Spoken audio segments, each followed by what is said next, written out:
Hi, I'm back. I think my neighbour thinks I'm a little bit silly reading to myself with the door open.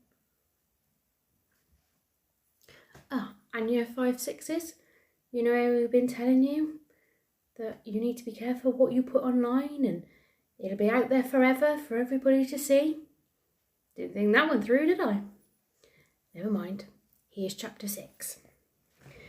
The Brightstorm twins hurried back to the slumps, climbed the tower, crossed the roof, and sneaked back through the window to their tiny attic room.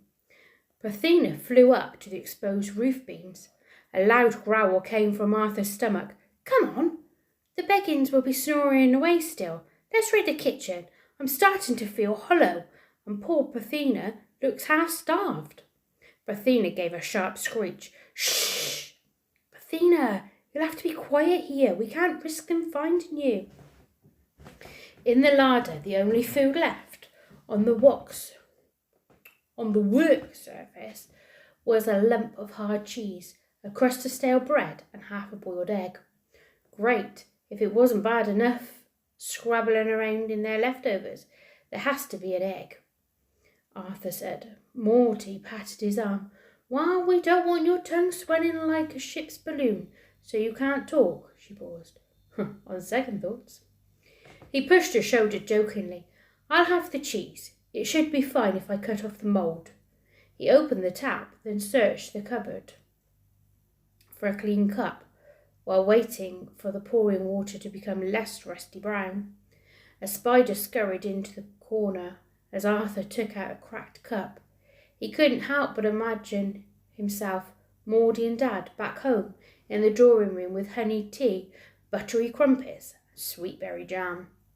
Arthur picked up the copy of the Longtown Chronicle, discarded on the side. He read the headlines.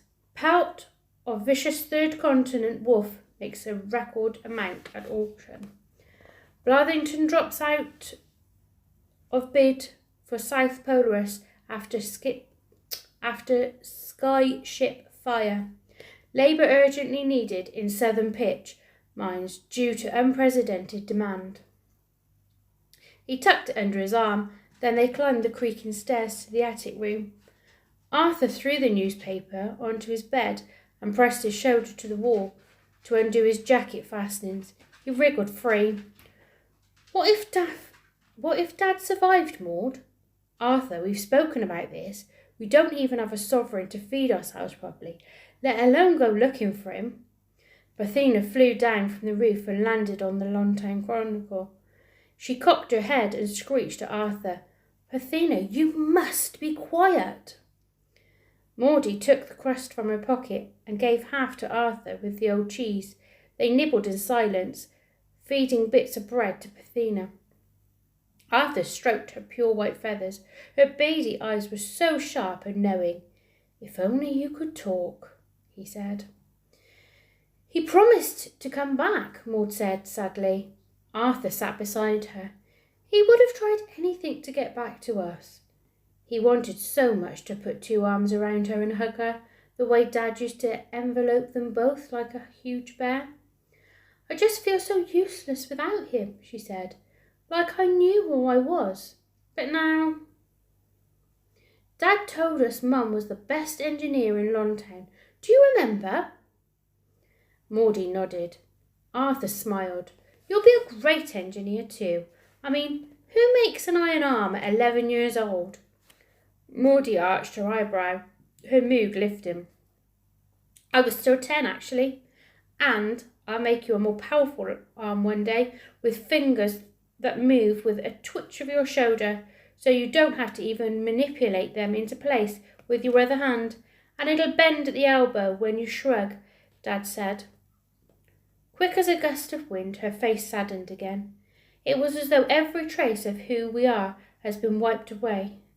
Artie, if I didn't have you, I would probably become invisible."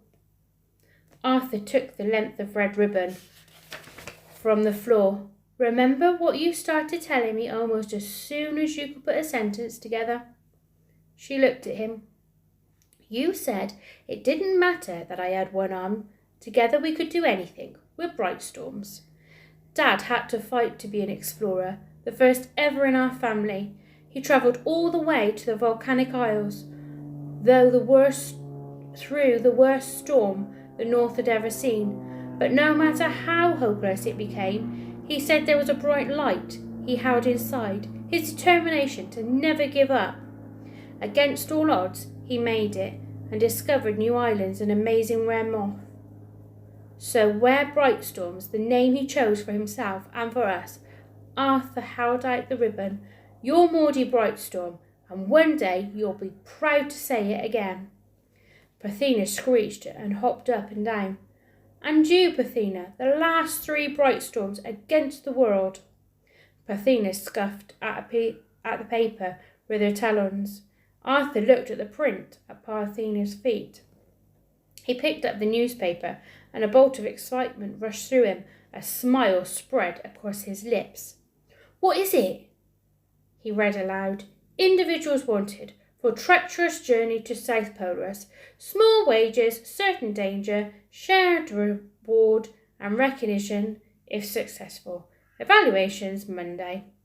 Apply to Miss H. Culpepper, 4 Archangel Street. He looked across, eyes wide. It's our chance. That's what we want. Maudie frowned. Artie, this is daft. We're barely 12. She won't take us seriously.